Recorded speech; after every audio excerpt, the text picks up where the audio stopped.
saya Syahda Fatimah dari kelas 11 Tata Boga. Dan saya Atika Zulia Dewi dari kelas 11 Tata Boga. Di sini kami akan memberikan beberapa contoh mengenai prinsip penerapan perilaku demokrasi di Indonesia dalam kehidupan sehari-hari. Sebelumnya, mari kita ketahui apa itu demokrasi. Demokrasi adalah bentuk pemerintahan di mana semua warga negaranya memiliki hak yang sama untuk pengambilan keputusan yang dapat mengubah hidup mereka. Demokrasi mengizinkan warga negara ikut serta baik secara langsung atau melalui perwakilan dalam perumusan, pengembangan, dan pembuatan hukum.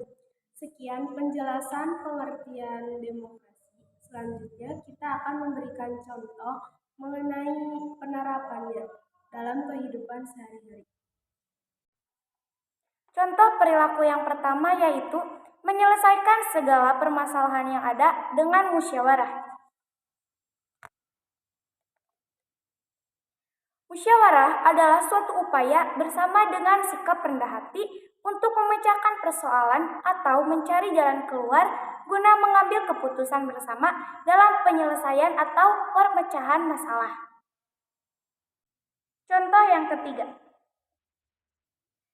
menciptakan perdamaian dan ketentraman. Untuk menjadi pribadi yang dapat menjaga perdamaian dan ketentraman, kita dapat menerapkan beberapa perilaku di antaranya.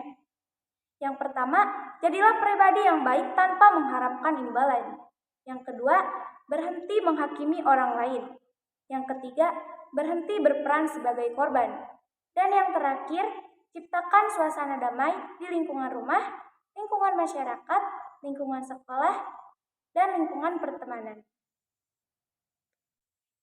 Contoh yang ketiga, mengikuti pemilihan ketua RT, ketua RW, dan kepala desa harus dilakukan secara jujur dan adil. Maksudnya, dalam berpartisipasi mengikuti pelaksanaan pemilu harus dilakukan secara jujur dan adil. Sesuai dengan kepercayaan kalian sendiri. Jangan terpengaruhi oleh orang lain untuk mengikuti kandidat A atau kandidat B. Laksanakanlah dengan kepercayaan diri kalian sendiri. Contoh yang keempat, menghargai dan menghormati pendapat. Menghargai dan menghormati pendapat yang dimaksud berarti menerima pandangan dan waktu orang lain sebagai bentuk hormat kepada sesama makhluk sosial. Menghargai pendapat orang lain juga termasuk bagian dari hak asasi manusia yang perlu dijunjung tinggi oleh setiap orang agar membentuk sikap yang demokrasi bagi setiap warga negara di Indonesia. Contoh yang kelima, berintegritas tinggi dan bersikap jujur. Orang berintegritas berarti memiliki pribadi yang jujur dan memiliki karakter kuat. Berarti sikap yang teguh mempertahankan prinsip, tidak mau korupsi, dan menjadi dasar yang melekat pada diri sendiri sebagai nilai-nilai moral.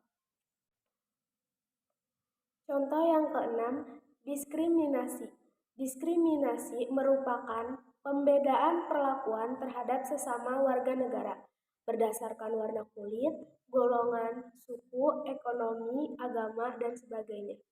Cara menghindari diskriminasi yaitu dengan berlaku seperti menghormati dan menghargai setiap perbedaan yang ada, menyadari jika setiap manusia memiliki hak asasi manusianya masing-masing, termasuk bisa menjalani hidup tanpa perlakukan diskriminatif. Sekian contoh prinsip penerapan perilaku demokrasi di Indonesia dalam kehidupan sehari-hari. Semoga kita dapat menerapkannya dalam kehidupan kita. Wassalamualaikum warahmatullahi wabarakatuh.